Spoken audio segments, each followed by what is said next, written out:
साल 1280 पश्चिमी अफ्रीका के एक देश माली में एक बच्चे का जन्म होता है। आज इस बच्चे की किलकारियां कल उस राजा की आवाज में बदलने वाली थी जो बड़ा होकर इस धरती का आज तक का सबसे अमीर इंसान बनने वाला था। इतना अमीर कि आज के टॉप बिलियनियर बर्नार्ड अर्नोल्ड और एलोन मस्क जैसे अमीर लोगों की अगर पूरी वेल्थ और जायदाद को भी जोड़ दिया जाए तो भी इसकी रईसी के पास ना जा पाए। इस बच्चे का नाम कोई और नहीं बल्कि इसका नाम था मनसा मूसा। अपनी उम्र के 33वें साल में अबू बकर दुत्ते के बाद ये माली साम्राज्य का शासक बना। मनसा मूसा का पूरा नाम मूसा इब्न अबी बकर सलीम अल तुकरूरी था। राजा बनने के बाद इन्हें मनसा नाम की पदवी मिली जिसका मतलब होता है सुल्तान, विजेता या सम्राट। अपने से पहले शासक अबू बकर दुत्ते की मौत के बाद 1312 में मनसा मूसा माली साम्राज्य का शासक बना। ये वो समय था जब यूरोपीय देश संसाधनों की कमी के कारण गृह युद्ध की चपेट में थे। तब माली साम्राज्य का स्वर्णिम युग चल रहा था। यहाँ नमक और सोने जैसे प्राकृतिक संसाधन भरे पड़े थे। माना जाता है कि मूसा का पश्चिमी अफ्रीकी साम्राज्य में सोने का सबसे बड़ा उत्पादक राज्य था, वो भी ऐसे समय में जब दुनिया में तेजी से सोने की मांग बढ़ रही थी। अबू बकर के बाद मनसा मूसा ने माली साम्राज्य को इतना विशाल बना दिया था कि मंगोल साम्राज्य के बाद दुनिया का दूसरा सबसे बड़ा साम्राज्य बन चुका था। मूसा का साम्राज्य वर्तमान घाना, टिम्बकटू और माली के विशाल भूभाग पर फैला था। मूसा ने 24 नए शहरों पर एक साथ कब्जा कर लिया और मूसा का साम्राज्य 2000 मील तक इतना फैल चुका था कि उसे अपने साम्राज्य को छोटे छोटे राज्यों में बांटना पड़ा और सभी राज्यों के लिए गवर्नर्स की नियुक्ति की गई जिन्हें फरवा कहा जाता था। मूसा ने व्यापार के लिए टैक्स इकट्ठा करना शुरू किया और सोने, चांदी और नमक की खदानों के बदौलत मूसा बन गया था इतिहास का सबसे अमीर आदमी। पूरी दुनिया में जितना सोना मौजूद था उसका आधा सोना तो सिर्फ मनसा मूसा के पास ही था। इसके बाद उन्होंने टिम्बकटू को एक विशाल वाणिज्यिक केंद्र में बदल दिया। इसमें इतना सोना था कि इसे वास्तविक जीवन का एल डोराडो माना जाता था, जो सोने का खोया हुआ शहर था। एक अनुमान के मुताबिक एक साल में माली साम्राज्य में लगभग 1000 किलो सोने का उत्पादन किया जाता था। मूसा के शासनकाल में समृद्ध साम्राज्य का फैलाव पश्चिमी अफ्रीका के एक बड़े हिस्से तक हो गया, यहाँ तक कि अटलांटिक महासागर के तट से लेकर टिम्बकटू और सहारा रेगिस्तान तक मूसा के साम्राज्य में आ गए। वहीं वर्तमान मैसिडोनिया, सेनेगल, गाम्बिया, गिनिया, माली, नाइजर, चाड और नाइजीरिया भी माली साम्राज्य का हिस्सा थे। क्षेत्र बढ़ा तो व्यापार में भी प्रगति हुई। इससे वहां के लोगों के जीवन का स्तर भी सुधरा और उनकी आर्थिक स्थिति भी बेहतर हुई।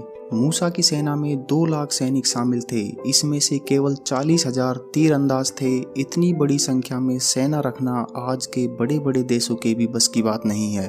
1324 ईस्वी तक विश्व मूसा की बढ़ती संपत्ति के बारे में नहीं जानता था। फिर इसी साल मूसा हज की यात्रा के लिए मक्का रवाना हो गया। इस यात्रा में केवल राजा ही अकेला नहीं था, एक काफिला भी राजा मूसा के साथ साथ चल रहा था। बेहतरीन फारसी रेशम पहने, हाथ में सोने की छड़ी पकड़े लगभग 500 लोगों के बाद मनसा मूसा का घोड़ा था। इस काफिले में हजारों सैनिक, कर्मचारी और गुलाम शामिल थे। एक अंदाजे के मुताबिक मूसा के इस काफिले में लगभग 60,000 लोग शामिल थे। वहीं इस कारवां में ऊंट और घोड़े भी शामिल थे जिनकी पीठ पर सैकड़ों किलो सोना लदा हुआ था। काफिले की लंबाई चौंकाने वाली थी। हालांकि यात्रा में भाग लेने वाले लोगों की सटीक संख्या के बारे में उचित दस्तावेज नहीं मिलते हैं, लेकिन ऐतिहासिक रिकॉर्डों से ये अनुमान लगाया गया है। जहां जहां से मूसा का ये विशाल काफिला गुजरा, लोगों की आंखें फटी की फटी रह गई। आखिरकार इतनी बड़ी संख्या में मूसा की अमीरी को नजरअंदाज करना संभव नहीं था।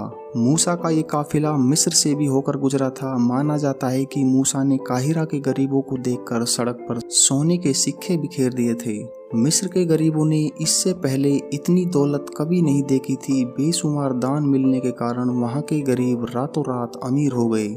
ऐसे में मिस्र में अचानक से तेजी का दौर शुरू हो गया और महंगाई आसमान पर पहुंच गई। उसके बाद 1 दशक से भी अधिक समय तक मिस्र के लोगों पर माली साम्राज्य का प्रभाव रहा। अपनी हज यात्रा से लौटने के बाद मूसा ने माली में कई मस्जिदों का निर्माण करवाया। वहीं एक महत्वपूर्ण शहर होने के कारण टिम्बकटू में भी मूसा ने स्कूल, विश्वविद्यालय, पुस्तकालय और मस्जिदें बनवाई। मक्का की यात्रा के बाद अफ्रीका से बाहर भी मूसा का नाम फैला। इस समय तक दुनिया के बाकी देशों को भी मूसा की रईसी का पता चल चुका था। वही मूसा की रईसी के किस्से यूरोप तक फैलने लग गए थे। यूरोपीय लोगों को तब तक मूसा की अमीरी पर भरोसा नहीं हुआ जब तक उन्होंने अपनी आंखों से उसे देख नहीं लिया। अरबपति मूसा को देखकर यूरोपियन भी चौंक गए थे। अपनी मौत तक मूसा की हज यात्रा वाले विशाल काफिले के किस्से लोगों की जुबान पर चढ़े रहे थे। माना जाता है कि 1337 ईस्वी के आसपास मूसा की मौत हुई। इन्हीं किस्सों ने मूसा को ऐतिहासिक एटलस में अमर कर दिया। कहा जाता है कि मनसा मूसा ने इतना सोना दिया कि उन्होंने इसका मूल्य कम कर दिया, जिससे मध्य पूर्व में आर्थिक संकट पैदा हो गया। कुल मिलाकर उनकी उदारता से लगभग 1.5 बिलियन डॉलर का आर्थिक नुकसान हुआ। एक बार जब उन्हें एहसास हुआ कि उन्होंने ये क्या किया, तो उन्होंने संकट को ठीक करने के लिए जितना संभव हो सका उतना सोना वापस खरीदने की कोशिश की, क्योंकि उनका इरादा उन शहरों के लिए वित्तीय संकट पैदा करना नहीं था जहां वे गए थे। सन 1375 में कैटलन भाषा में यूरोपियन नेविगेटर द्वारा बनाए गए कैटलन एटलस में मनसा मूसा का जिक्र किया गया है। स्पेनिश कार्टोग्राफर अब्राहम क्रिसमस द्वारा बनाए गए इस एटलस में सोने का सिक्का और राजदंड पकड़े, ताज पहने, सोने के सिंहासन पर बैठे मूसा को चित्रित किया गया है। कैटलन एटलस वह महत्वपूर्ण मानचित्र है जिसमें उस समय की जगहों को दर्शाया गया है जहां जहां यूरोपियन लोग गए थे। ऐतिहासिक दस्तावेजों से पता चलता है कि मनसा मूसा के पास बेशुमार दौलत थी। अगर उनकी दौलत को आज के हिसाब से जोड़ा जाए तो यह तकरीबन 400 बिलियन अमेरिकी डॉलर के बराबर बैठती है। आप इसका अंदाजा इससे भी लगा सकते हैं कि आज के दो सबसे अमीर व्यक्ति बर्नार्ड अर्नोल्ट और एलोन मस्क की संपत्ति को भी जोड़ दिया जाए तब भी इसके बराबर नहीं है। वहीं भारतीय रुपयों में अगर देखा जाए तो ये रकम लगभग 32 लाख करोड़ रुपए बनती है। ऐसे में अंदाजा लगाया जा सकता है कि मूसा के पास उस दौर में कितनी संपत्ति रही होगी। मूसा की मौत के बाद उसके मंत्रियों ने बेईमानी करना शुरू कर दी और राज्य को अपने नियंत्रण में लेना शुरू कर दिया। वो राज्य जिस पर मूसा ने कब्जा किया था, और वो सारे राज्य अपने विल पावर से माली से अलग होते चले गए और इसी के साथ माली साम्राज्य का भी अंत हो गया। ये वीडियो आपको कैसी लगी हमें कमेंट करके जरूर बताएं, और अगर वीडियो वाकई में पसंद आई है तो इसे लाइक करें और इस चैनल को सब्सक्राइब करना ना भूलिए। धन्यवाद।